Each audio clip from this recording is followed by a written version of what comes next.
Hey there, true crime community. Welcome back to my channel. If you're new here, I'm so glad you found us. Before we dive in, please hit that subscribe button and turn on notifications so you never miss an upload. Your support means everything to me. Every like, comment, and share helps this channel grow so we can continue exploring these important cases together. Today, we're starting an in-depth three-part series on one of the most prolific and elusive serial predators in American history, the man known for decades only as the East Area Rapist, the original Night Stalker, and finally, the Golden State Killer. This case spans more than a decade of terror, over 50 sexual assaults, at least 13 murders, and more than 100 burglaries across California. But most importantly, it represents a 40-year quest for justice that seemed almost impossible to achieve, until it wasn't. What makes this case particularly significant isn't just the shocking brutality or the number of victims. It's how it was finally solved. The capture of Joseph James DeAngelo in 2018 marked the first major criminal case cracked through investigative genetic genealogy, forever changing how cold cases are approached. This investigation has redefined the concept that killers can truly escape justice, no matter how much time has passed. The community's under siege. The story begins in the suburbs of Sacramento in the mid-1970s. To understand the impact of these crimes, we need to appreciate what these communities were like before terror descended upon them. Sacramento in the 1970s epitomized the American suburban dream. It was a place where people left their doors unlocked and windows open on warm summer nights. Kids rode bikes freely until dusk. Neighbors knew each other, watched out for one another's children, and generally felt safe. The east area of Sacramento County included middle-class communities like Rancho Cordova, Citrus Heights, and Carmichael, places where families moved to escape the perceived dangers of city living. Carolyn, who lived in Rancho Cordova during this time, later told reporters, "We felt completely safe. I never worried about my kids playing outside until dark. We knew our neighbors." That all changed when the attack started. It wasn't just fear of this one criminal, it was the loss of our entire way of life. This sense of security would be shattered beginning on June 18, 1976, when a masked intruder broke into the home of a young woman in Rancho Cordova, marking the first in a series of attacks that would escalate in both frequency and violence. The attacks begin. The first documented attack established a pattern that would become hauntingly familiar to investigators. The perpetrator conducted extensive surveillance on his targets, learning their routines and vulnerabilities. He often entered homes days before the attacks to unlock windows, disable lights, or hide ligatures to use later. Some victims even reported finding strange items moved in their homes but dismissed these as odd occurrences. By his third attack, a disturbing signature emerged. If couples were home, he would force the woman to tie up her male partner. He would then stack dishes on the man's back and threaten to kill everyone in the house if he heard the dishes fall. This allowed him to control multiple victims simultaneously while he assaulted the female victim in another room. Detective Carol Daly, one of the original investigators, later described the level of preparation as unlike anything we had seen before. The attacker seemed to know intimate details about his victims, their names, schedules, and even the layout of their homes. He would sometimes call victims before or after attacks, further demonstrating his obsessive surveillance. Local media initially called him the East Side Rapist, but as attacks spread westward across the American River, the name evolved to East Area Rapist. Communities were gripped with fear. Gun sales skyrocketed. Hardware stores couldn't keep deadbolts in stock. Neighborhood watch programs formed overnight. The investigation takes shape. The initial investigation was hampered by several factors. First, the attacks occurred across multiple jurisdictions, with different police departments not always sharing information effectively. Second, this was long before DNA technology, computerized databases, or even basic cell phones. Detectives relied on fingerprints, shoe impressions, and witness descriptions. The description of the perpetrator was frustratingly generic. White male, athletic build, around 5 feet 9 inches to 5 feet 11 inches, aged 18 to 30. He always wore a mask or covered his victim's eyes. His voice was described variously as having a slight stutter, speaking through clenched teeth, or whispering, likely deliberate attempts to disguise his natural voice. What investigators did know was that the perpetrator was exceptionally fit, able to escape on foot through neighborhoods and hop fences with ease. He seemed to know police procedures, leading some to speculate he might have military or law enforcement background. By April 1977, attacks were occurring monthly, prompting Sheriff Dwayne Lowe to form a special task force. Hundreds of men were questioned, particularly those with law enforcement or military backgrounds. Extra patrol officers flooded the hardest-hit neighborhoods. Helicopters with infrared technology searched for suspects fleeing through backyards at night. Yet despite these resources, the attacks continued. The East Area Rapist seemed to taunt authorities, even calling some victims on dates of significance, breathing into the phone before hanging up. One victim received a call on the one-year anniversary of her attack, with the caller whispering, "Merry Christmas," before disconnecting. Community response and media coverage. The terror transformed communities. A detective involved in the case told me years later, "We saw entire neighborhoods change. People who'd never locked their doors were installing multiple deadbolts, buying guard dogs, sleeping with guns." Local newspapers published advice columns. Keep all doors and windows locked at all times. Leave lights on overnight. Men should respond immediately if awakened by strange sounds. Consider purchasing a firearm for protection. The Sacramento Bee regularly updated a map showing attack locations, inadvertently revealing the perpetrator's movement patterns. Some speculated this media coverage might have driven him to new areas once a neighborhood was on high alert. In response to growing public fear, a town hall meeting was held in Sacramento in the fall of 1977. Over 300 concerned citizens packed into a school auditorium, seeking reassurance from law enforcement. During this meeting, a man stood up and criticized the investigation, suggesting that no real man would allow his wife to be victimized in this way. What's particularly chilling is that investigators later came to believe the East Area Rapist himself may have attended this meeting. Just weeks later, the offender targeted a couple, marking the first time he attacked a man who had a firearm in the home. As he had done with others, he forced the woman to tie up her husband, but this time, he specifically mocked the man, whispering, "You won't protect her now." This led detectives to believe he may have been directly responding to the man's comments at the town hall. Escalation and geographic expansion.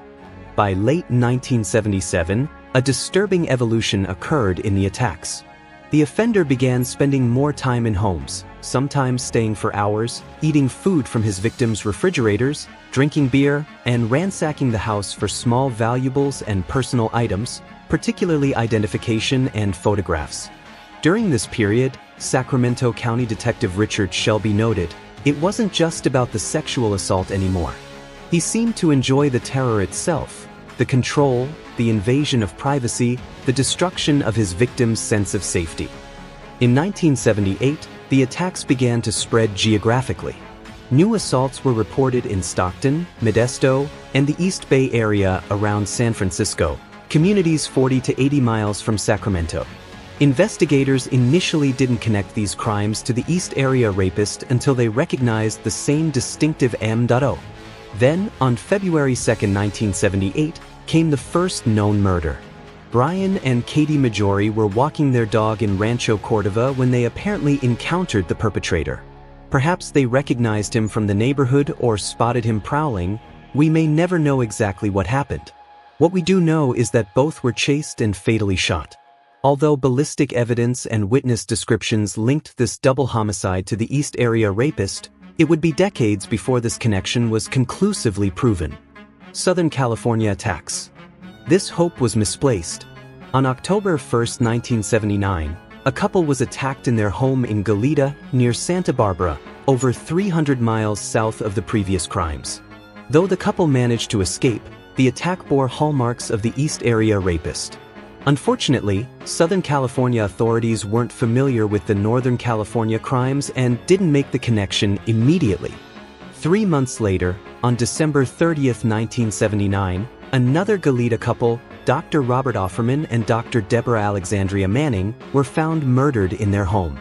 They had been bound with ligatures brought by the killer, but Dr. Offerman had apparently broken free and attempted to fight back, leading to both victims being shot. These murders marked a significant escalation. While the methods were similar to earlier attacks, nighttime home invasion, bindings prepared in advance, the willingness to murder victims represented a dangerous new phase. What followed was a series of increasingly violent attacks across Southern California. On March 13, 1980, Charlene and Lyman Smith were found murdered in their Ventura home. On August 19, 1980, Keith and Patrice Harrington were killed in their home in Dana Point. On February 6, 1981, Manuela Withun was murdered in her Irvine home while her husband was hospitalized. On July 27, 1981, Sherry Domingo and Gregory Sanchez were killed in Goleta. Finally, on May 5, 1986, 18-year-old Janelle Cruz was found murdered in her Irvine home. In each case, the killer showed the same methodical planning, cutting phone lines, prying open windows or sliding doors, bringing his own ligatures, spending extended time at the crime scenes, and taking small items as souvenirs. The cases go cold. After the murder of Janelle Cruz in 1986, the attacks abruptly stopped. For years, detectives across California continued investigating, but without the advantage of modern forensic technology, leads gradually dried up. Many of the investigators who had worked the case from the beginning retired, taking with them valuable institutional knowledge.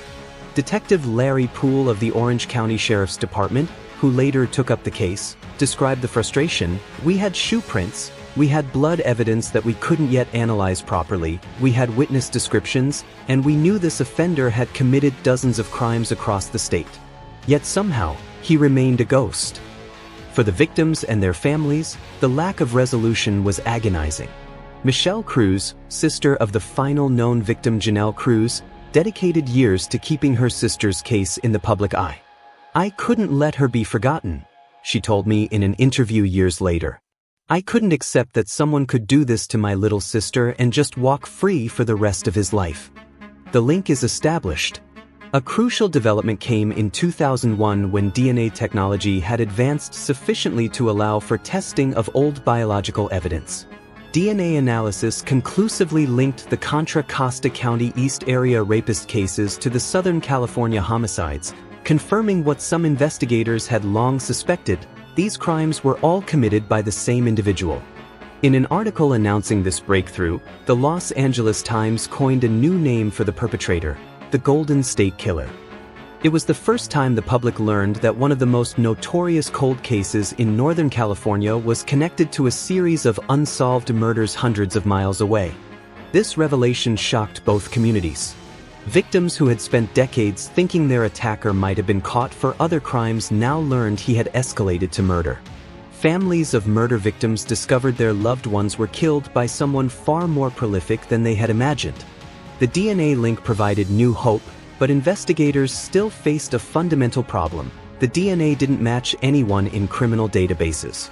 The Golden State Killer had somehow avoided having his DNA collected during the decades when he was active or afterward. The hunt intensifies.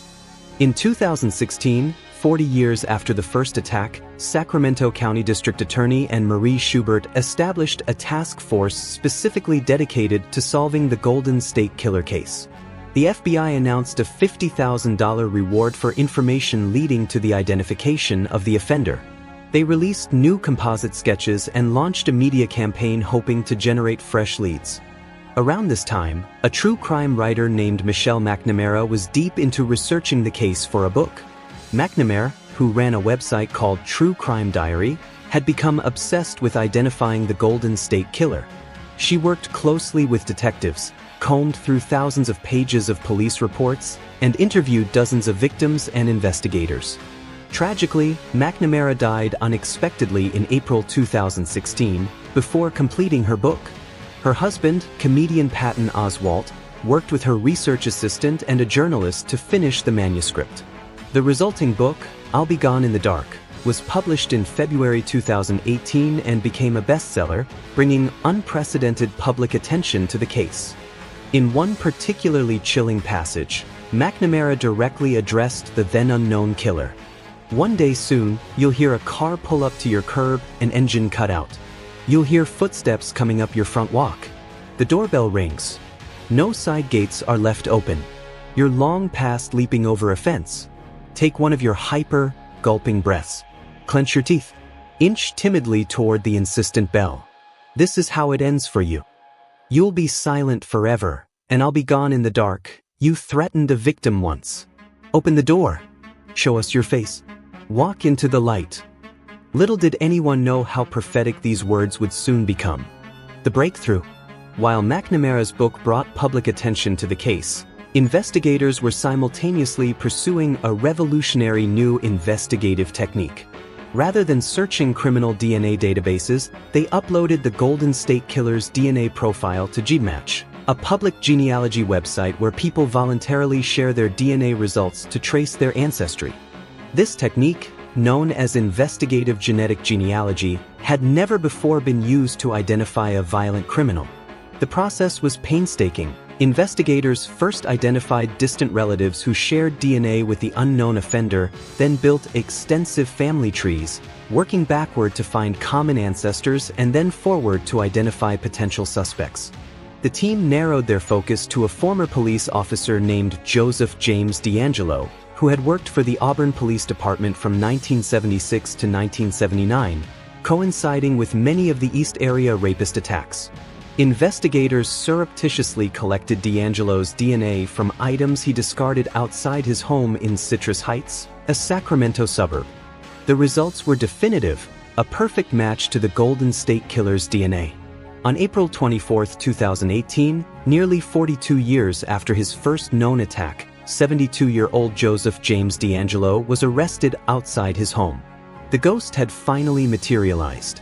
The news sent shockwaves through California and the true crime community worldwide.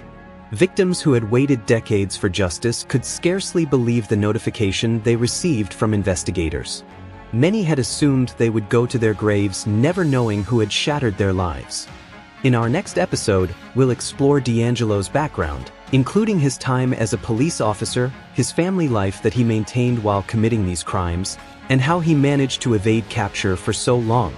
We'll also examine the groundbreaking investigation that finally brought him to justice and the ethical questions it raised about genetic privacy.